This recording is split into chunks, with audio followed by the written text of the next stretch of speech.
Good morning and happy Friday to my hoodies. What's up? What's going on? The weekend is finally here. I hope everybody is having a great week and prepare for a wonderful weekend. Make sure you guys, please, on your way in, like the video, share the video, and subscribe to the Hood Table if you could for me, please. Thank you so very kindly. Now, as you know, I've been following this R. Kelly saga for some time now, and every time some new information come up or some updated pieces fall into this whole situation, I always come back to give you guys some information. So, on that note, R. Kelly and his lawyers has submitted some more questions to potential jurors for the jury selection. The reason being is because last week I had mentioned how there are more allegations now. Allegations just keep coming from everywhere when it comes to this man, and it's understandably why. But lately, there has been a couple of more allegations. One of them includes how R. Kelly, back in the 2000s, had met a boy, um, 17 years old, at McDonald's. Back in the day, R. Kelly used to hang out around the McDonald's all the time near a school where he would like talk to kids, and that's where he met a lot of his kids and not a lot of his kids, but a lot of his alleged victims. And this 17-year-old boy, allegedly, he had a relationship with him, an inappropriate relationship with him.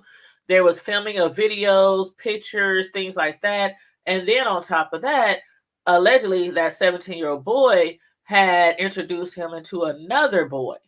And the same thing is being alleged that R. Kelly also had an inappropriate relationship with that boy as well. And there was filming and video footage, pictures and things like that. So for years, I have always heard that R. Kelly was into, both sexes, male and female. I had always heard this. So I can totally understand why he is trying to make sure that these jurors are not biased, like making sure that they are not prejudiced towards LGBT community. Matter of fact, one of the questions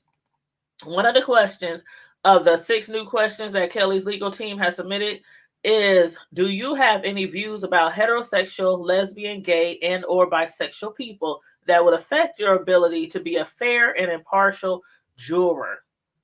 And many of the questions is basically, around that similar, question, similar subject. So they want to make sure that there are not people are not being biased when it comes to his sexual preference or these allegations with boys and girls, men and women. And again, I've been hearing for years that he and no judging on, in a normal situation, no judging on if you like male, female, both, if you bi, tri, fluid, absolutely no judging at all. But in this particular situation, they're taking every precaution that they can to make sure that the jury is not being biased towards R. Kelly. Now, also, R. Kelly, just like all the other charges, he denies these allegations. He denies the abuse allegations. And he just says that the feds are trying to just bring more allegations to the other pile of allegations in an attempt to smear him. Like he hasn't been smeared in the public eye for years. Like we've been talking about this man. He has been in the darn near in the news in the media since the 90s, since when he first came out. And then after the Aaliyah, and speaking of Aaliyah, as far as that is concerned, they are planning for the jury to hear how R. Kelly illegally wed Aaliyah when she was underage, and this will be heard during his sex trafficking trial. The last pretrial hearing before R. Kelly's federal sex trafficking trial begins next week featured a long list of what will and will not be heard by the jury, including his secret marriage to teenage singer Aaliyah. As a lot of us know, the story of Kelly and Aaliyah. Aaliyah died in 2001 in a plane crash. Rest in peace to that beautiful girl. Um, For a long time, a lot of people have known that he secretly married Leah in 1994 when she was only 15 years old, and he was at the time 27. He was old enough to be her father, if, of course, he was having kids in his early teens. But yeah, he allegedly bribed a government official to make him a fake ID, making her appear to be 18 years old instead of what she really was, which was 15 years old. And that is in a 55-page motion that was filed several weeks ago. But of course, we also know that the marriage was soon annulled. Now, allegedly, her family was paid off after he had did that little stunt. Her family was paid off allegedly, because of course they could have brought some charges upon him because she was 15 years old. 15 years old. So they're going to have that introduced into the pretrial. They're allowed to present that evidence about how R. Kelly, who is now 54 years old, allegedly had an inappropriate relationship with Aaliyah. So there's the update information that I wanted to give you guys about the R. Kelly trial. They are trying to see, a lot of people don't understand how huge this is. R. Kelly had an empire. He was very rich, very famous, very well known, very sought out. A lot of ladies thought he was very, very attractive.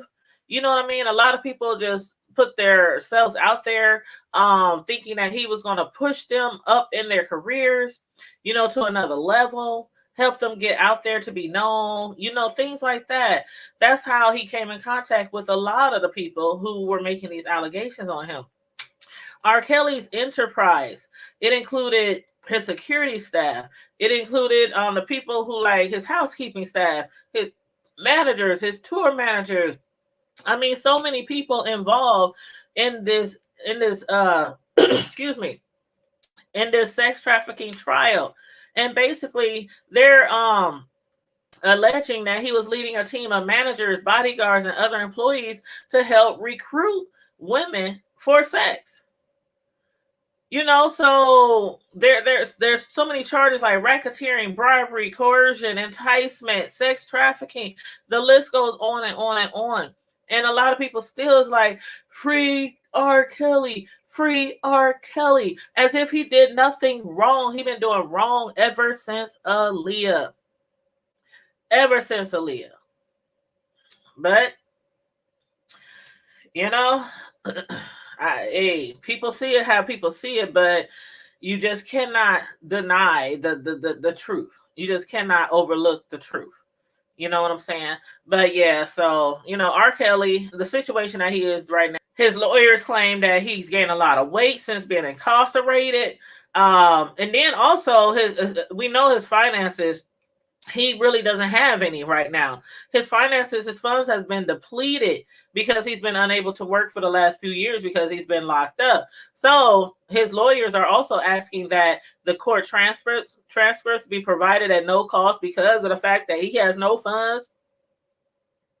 He has no funds. And when we're talking about no funds, allegedly, a lot of his funds were depleted even before this whole situation started a few years ago, because allegedly, just like they say about Aaliyah's family, a lot of other people have been paid off throughout the years. A lot of other families, a lot of other underage kids has been paid off.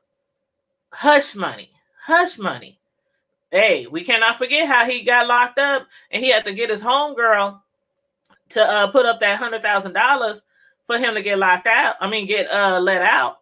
Because he couldn't even afford his child support. He couldn't afford bond. And even when she did put that money up, they still didn't want to let him out because of the fact that he owed all that child support. So the money that his homegirl, had put up for him to be released, that went to the child support.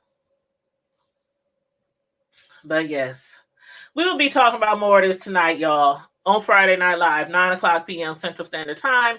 Make sure you guys tune in if you are around, because you know how we get down and clown on Friday Night Lives. Friday Night Lives be lit. It be litty lit. We have a panel. So besides me and my my regular host, We allow people to come up on the panel. We can have up to 10 people on the panel to speak about any and everything that we wish to speak about, whatever subject, whether it's this R. Kelly mess or other things going on in the news or in our own neighborhoods and our own hoods or just regular stuff, relationships, family. Friday Night Live is no topics off limit. It always has and always will be just like that. So we can discuss everything and anything we want to, from the hood to the White House and beyond, like our motto says. And on that note, everybody, again, make sure you like and share this video. Make sure you subscribe to the Hood Table if you're not already subscribed to the Hood Table. And stay safe, be blessed, remain vigilant at all times, and never forget to keep it hood. Bye.